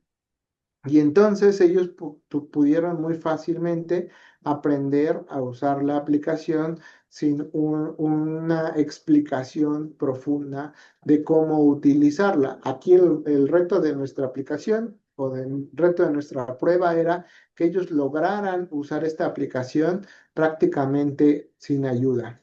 Clara, ¿quieres comentar algo sobre esta aplicación? Sí, bueno, a mí algo que decía que antes, ¿no? Que yo creo que a nosotros como profesores nos interesa muchísimo a través de las representaciones acercarlas lo más posible a la realidad. Y fíjense ustedes, a mí siempre me ha causado, no sé, una sonrisa ver cómo el estudiante, pese a que el matraz Erlenmeyer está vacío, cómo cuando vacía el disolvente, sacude, vean cómo sacude el matraz, como le hacemos nosotros, ¿no? Cuando estamos vaciando un líquido. Entonces, siento que fue como un acercamiento más a lo que estamos acostumbrados a hacer en el laboratorio. Ahora, ¿qué reto tuvimos cuando diseñamos bueno, de acuerdo a todo esto que hemos platicado, ¿no? Decíamos, lo primero es el modelo teórico de lo que aquí se presenta. Voy a regresar un poco en las diapositivas. Cuando Clara nos plantea este reto de poder representar este simulador o trasladar este simulador a un entorno de realidad extendida, pues la primera duda es, ¿y cómo se representa el pH de las distintas, en este caso, soluciones, ¿no? Con las que estaremos trabajando? Entonces, allí, pues por un lado, Clara nos daba una respuesta o nos ayudó a encontrar un modelo que podría servirnos, pero era muy complejo para llevarlo, en este caso, a las tabletas. Entonces, observamos cómo lo estaban haciendo en el caso del simulador que ya existía. Entonces, revisando el código de ese simulador, pues vimos que lo que manejaban era una representación, como dijimos acá, discreta del fenómeno, donde tenían una serie de tablas y a partir de hacer el fenómeno de disolución, pues entonces habían estos cambios discretos sobre la manera en que variaba el pH. Entonces, de una representación de un modelo teórico muy complejo, pues entonces encontramos un modelo computacional bastante simple que nos permitía hacer cálculos muy rápido y que las tabletas entonces eran capaces de representarlo de manera adecuada.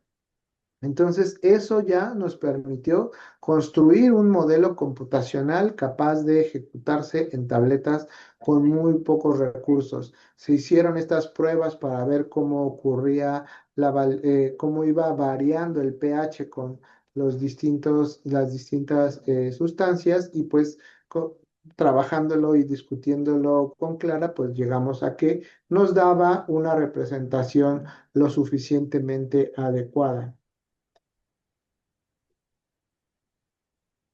Entonces, ahorita regresamos a la pregunta que nos puso aquí el profesor Rafael. Y entonces, precisamente, pues esto nos da la posibilidad de transformarlo a una versión discreta del fenómeno.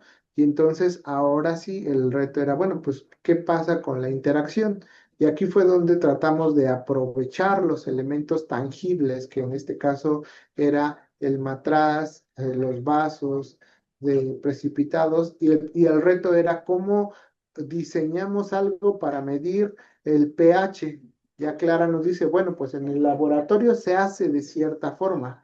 Entonces, pues construimos una versión equivalente que fue en este caso nuestra implementación simple de nuestro medidor de pH.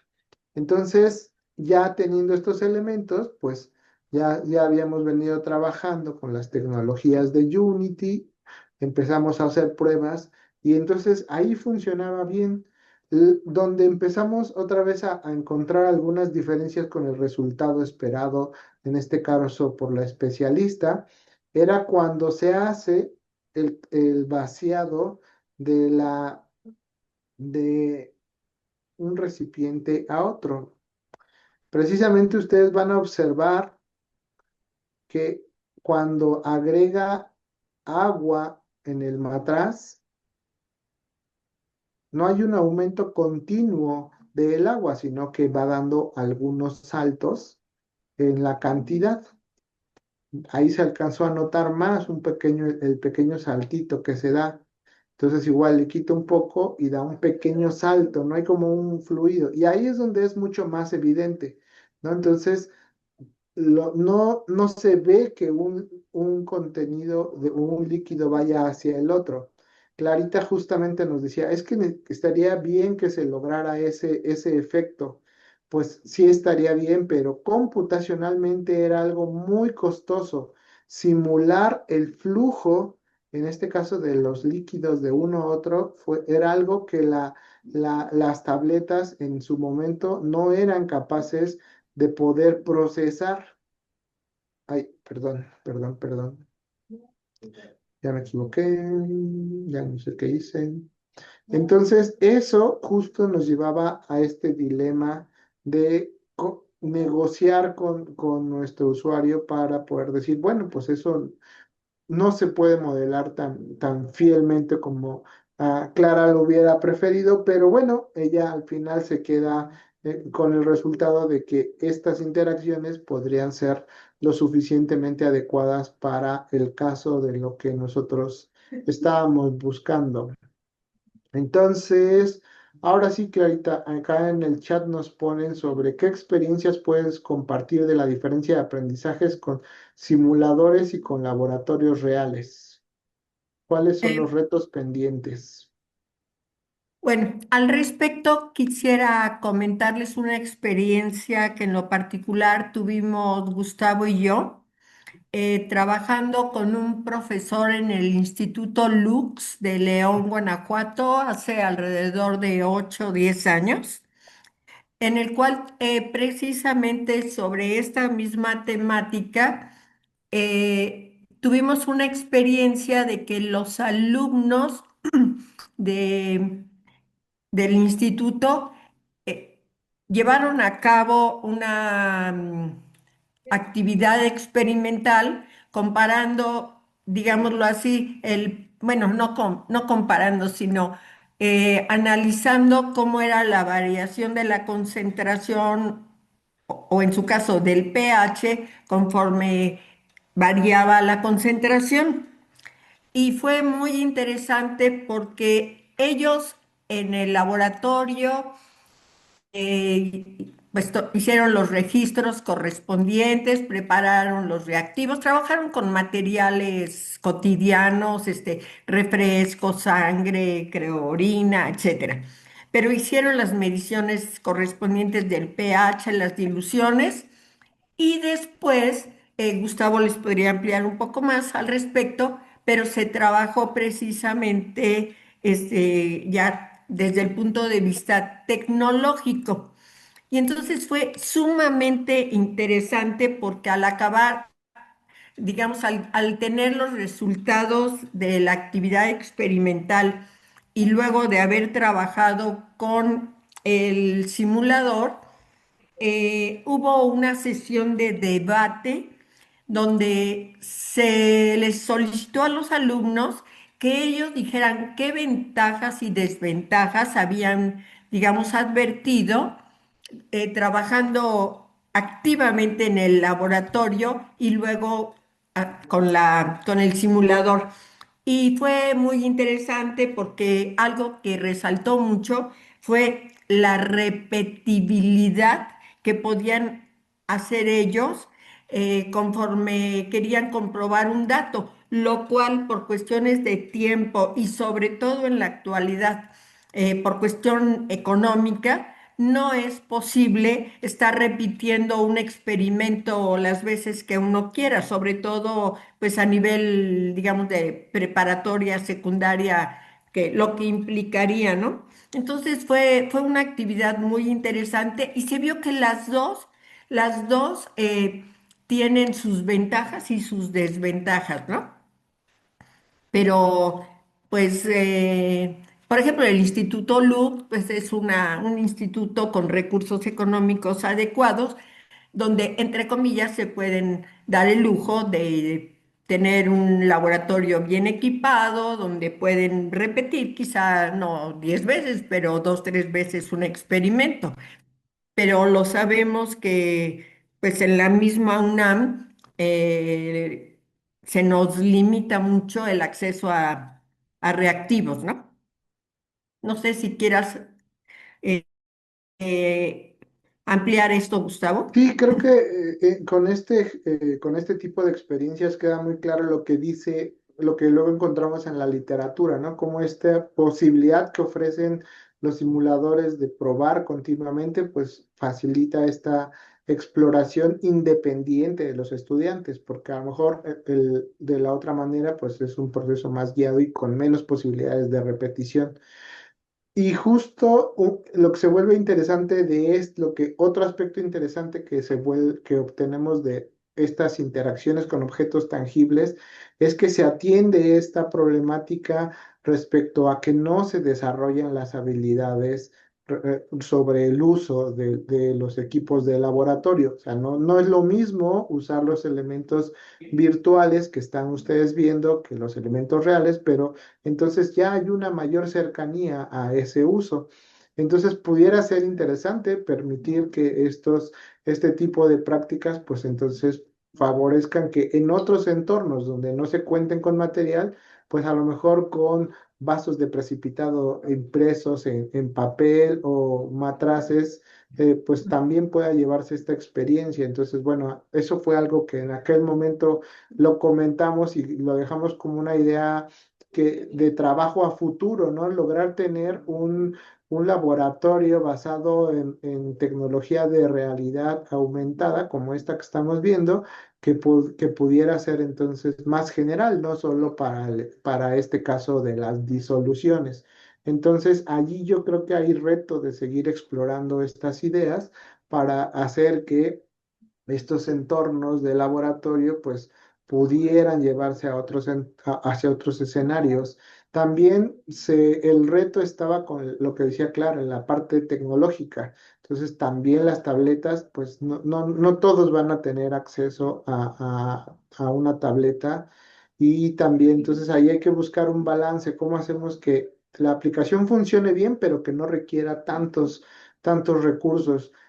Nosotros en la investigación previa al desarrollo de estas aplicaciones notamos cómo para plataformas como iOS, para iPad en particular, pues se encontraban cosas muy interesantes que no corrían en plataformas Android, que de acuerdo a las encuestas, pues son lo que más tendría acceso a los estudiantes. Entonces creo que ahí pues tiene que ser este reto sigue pendiente de seguir generando más recursos como estos para que pueda acercarse este tipo de tecnologías a una mayor cantidad de población. También nos ponen acá en el chat, Clara, ¿qué logros consideran a nivel de pensamiento y solución de problemas pueden alcanzarse con el uso de estos recursos?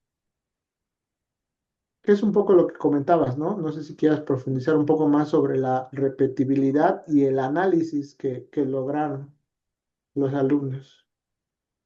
Sí, bueno, yo lo que, la verdad no sé si mi respuesta va a ser dirigida exactamente hacia la pregunta, pero quisiera señalar que todos estos avances tecnológicos lo que están, digamos, facilitando es la oportunidad para que el profesor, así como sacrifique un poco la actividad práctica, como mencionaba Gustavo, de manipular directamente material de laboratorio, sin embargo, da mucho más tiempo para que el profesor haga reflexionar a los alumnos, que analicen lo que están observando, lo que están haciendo.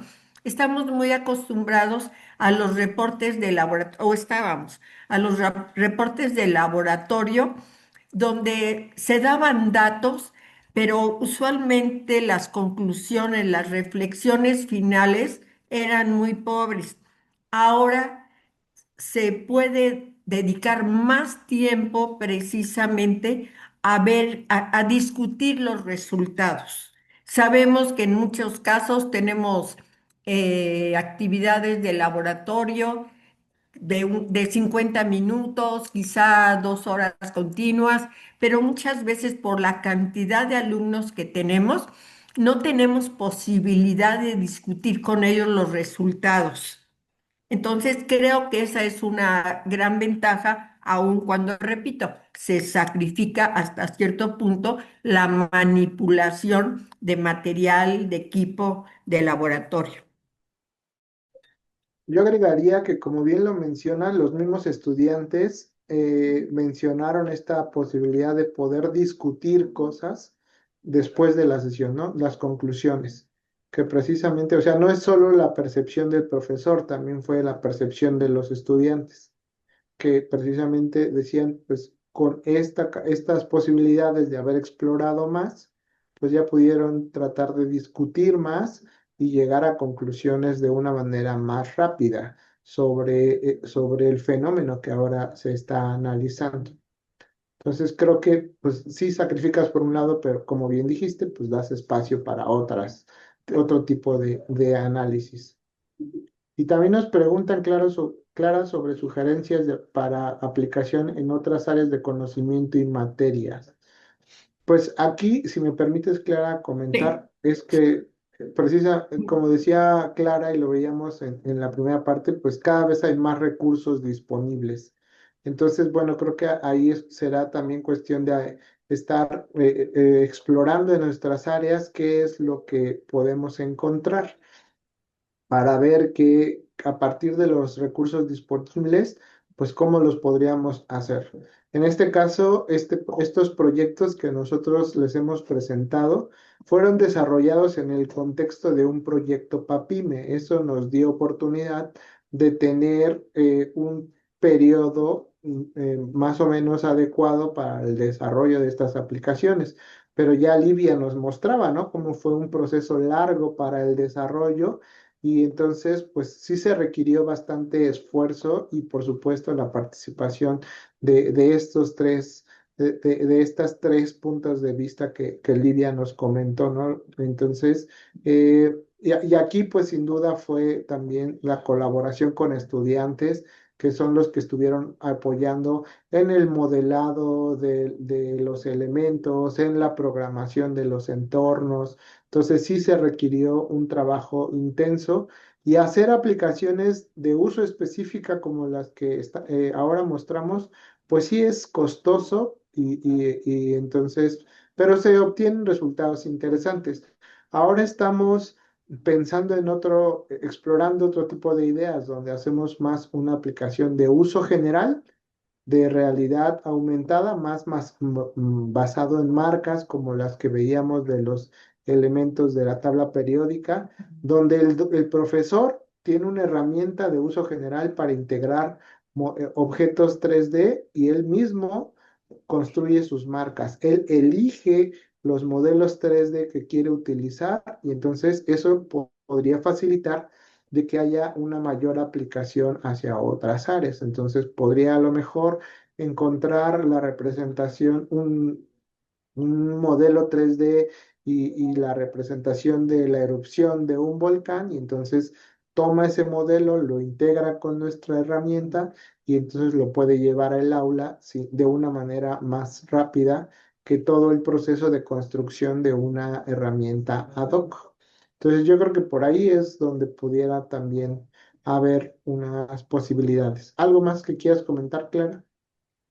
Bueno, sí quisiera mencionar que precisamente a través de la interacción que tuvimos con los alumnos, con el profesor del Instituto Lux, pues esa interacción fructificó en que, por ejemplo, tuvimos la oportunidad de publicar un artículo en la revista Enseñanza de la Ciencia sobre esa experiencia. Entonces, todas estas aplicaciones no nada más pues, se quedan en el ámbito del aula, ¿no? Sino tenemos oportunidad de divulgarlas. Y pues, digo, no sé, es una satisfacción cuando ve uno que se diversifican los frutos de alguna actividad. También nos preguntan, Clara y Livia, ¿los laboratorios de las escuelas, tal como los conocemos, podrían ser reemplazados por estas tecnologías?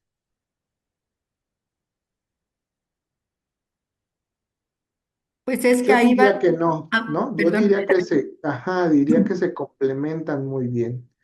O sea, precisamente Clara mencionaba sobre los temas a veces de presupuestos para poder tener los Ujú. materiales suficientes. Entonces, bueno, ahí se podría complementar.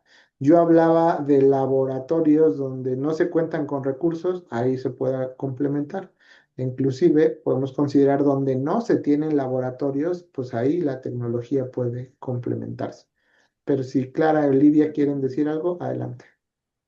No, lo mismo, o sea, yo creo que son complementarias las aplicaciones porque pueden llegar a ver cosas que no se puedan ver en el laboratorio y bien dice Gustavo, o sea, tenemos también la carencia de materiales y de laboratorios en las escuelas, entonces estas aplicaciones pueden llegar a apoyar esa parte. Entonces yo las veo como complementarias.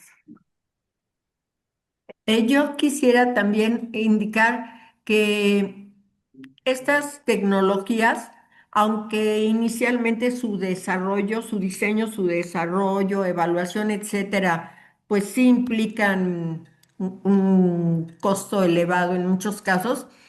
Sin embargo, sabemos que los reactivos químicos son cada vez más caros y entonces, pues complementando las actividades del laboratorio, se podrían seleccionar qué actividades convendría, digamos, desarrollar bajo estas tecnologías y en esa forma, pues se pueden pues, repetir durante varios años con varios grupos sin necesidad, perdón, de tener que invertir cantidades muy elevadas en los reactivos.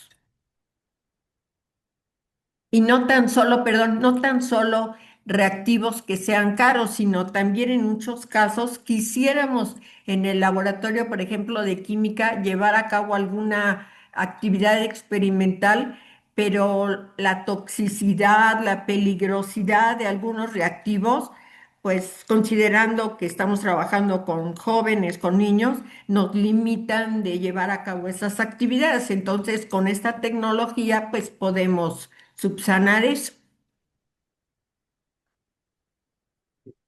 También nos preguntan, en su implementación, ¿vieron la posibilidad de explorar la interdisciplina con psicología, dado el cambio de lo físico a lo virtual?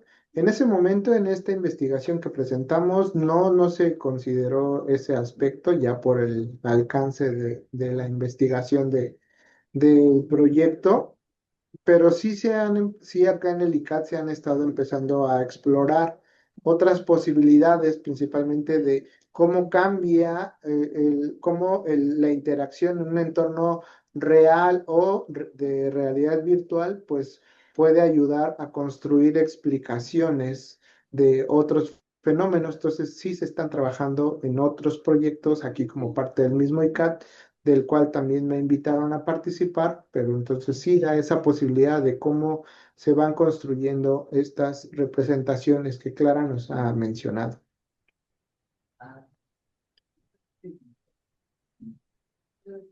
Y bueno, aprovecho que ahorita no hay una pregunta más.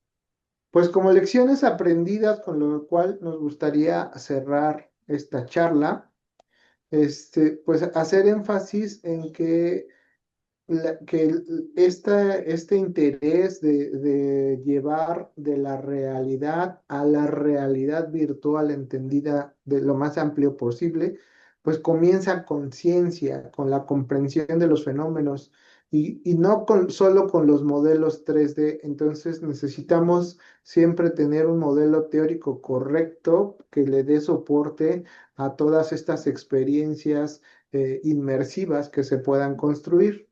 Esta colaboración interdisciplinaria pues es fundamental para lograr experiencias lo más interesantes posible, interesantes desde la perspectiva desde las distintas disciplinas. Y siempre desde un principio nosotros creemos que es importante la colaboración del equipo técnico y los especialistas en las áreas para trabajar en conjunto en este proceso que Livia nos describió detalladamente.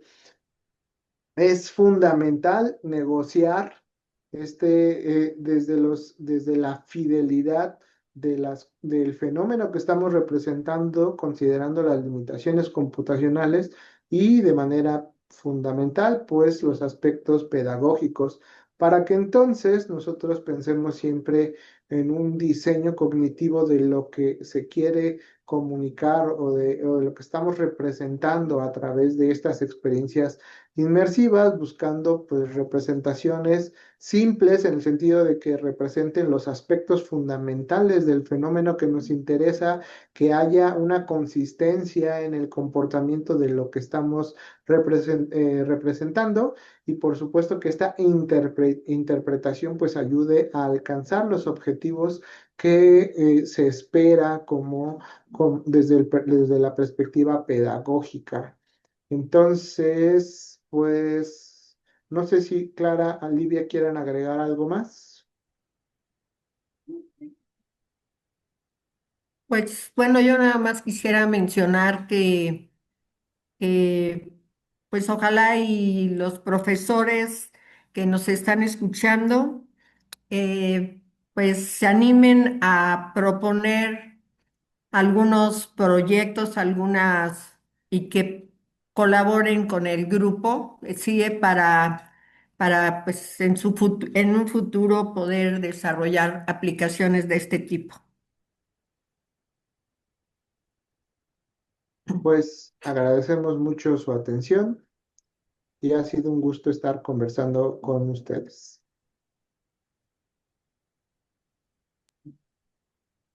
Muchas gracias, doctor Gustavo, doctora Clara y maestra Ana Livia. Esperamos que les haya gustado mucho la presentación del día de hoy. Ya a manera de cerrar la presentación del día de hoy, ya nadie tiene más dudas para hacer a los doctores y a la maestra.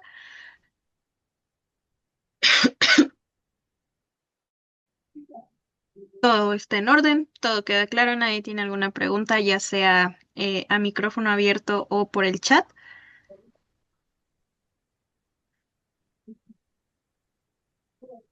Ok, al parecer no. Entonces, muchas gracias, doctor Gustavo, doctora Clara, maestra Ana. Nos dio mucho gusto tenerlos aquí con nosotros en el seminario permanente que está coordinado desde hace muchos meses atrás. Entonces ya estamos como a la mitad de este seminario. La verdad fue una plática muy interesante y nos gustó mucho que estuvieran con nosotros. A mí me gustó muchísimo la plática. Muchas gracias. Entonces, bueno, básicamente les Gracias. damos un aplauso virtual, porque ahora sí Gracias. que es ahora en lo que podemos tener un aplauso virtual y esperamos tenerlos en otra ocasión con nosotros. Y bueno, ya para finalizar, le voy a pasar la estafeta a la maestra Yadira Alma, que tiene un anuncio para todos ustedes. Muchas gracias, Taira. Doctor Gustavo, doctora Clara, maestra Ana Livia, ha sido verdaderamente gratificante escuchar tanto trabajo de tan excelente calidad y siempre pensando en nuestros jóvenes. Muchas gracias, de verdad. Gracias a ustedes. Y ahora, para todos los docentes aquí presentes, convocarlos a una reunión el jueves 29 de enero. Como ustedes recordarán, cuando firmaron ustedes su carta compromiso con vistas a entrar a este seminario, se incluía que a lo largo del seminario ustedes irían desarrollando un proyecto de tipo interdisciplinario y que lo van a presentar en el cuarto coloquio internacional de lenguas, lenguajes y ciencia. El coloquio se va a llevar a cabo los días 26 y 27 de enero. Entonces, pues ya, perdón, de marzo. Entonces ya estamos a un paso y por lo cual les pido, por favor, dejo en el chat lo que les estamos solicitando. Este jueves a las 4 de la tarde les vamos a pedir que si no se conecta todo el equipo, por lo menos una persona de cada equipo se conecte para darnos el tema de su trabajo, un título tentativo y un resumen de un párrafo de 5 o 6 líneas. Esto es con la intención de que podamos empezar a armar el programa. Voy a compartir con ustedes la lista de equipos que tenemos para que si tuviéramos aquí algún cambio, nos lo hagan saber, por favor. Entonces, tenemos 16 equipos. Yo espero que quede lo suficientemente claro. Tenemos al equipo 1 con 3 integrantes, al equipo 2 con 5 integrantes y así sucesivamente. Por favor, vean si sus nombres están en el equipo correcto. Ya habíamos revisado la lista, pero bueno, puede haber algún cambio. En el equipo 4, 5 y 6 tenemos 2 solamente, en el 7 tenemos 3 y así sucesivamente. Entonces, por favor, profesores, sean tan amables de si no se conectan todos los miembros del equipo, por lo menos uno o una, ¿verdad? Para que este jueves a las 4 de la tarde nos hagan el favor de compartirnos un título tentativo, el tema a tratar y un párrafo de unas 5 o 6 líneas, de modo que nosotros al ir integrando ya el programa del cuarto coloquio, pues podamos ir dando un sentido a las presentaciones y queden agrupadas más o menos por los temas que abordan. Por favor, cualquier aclaración de los equipos, háganme el favor de ponerlo en el chat que tenemos para que inmediatamente nosotros hagamos la modificación de la lista.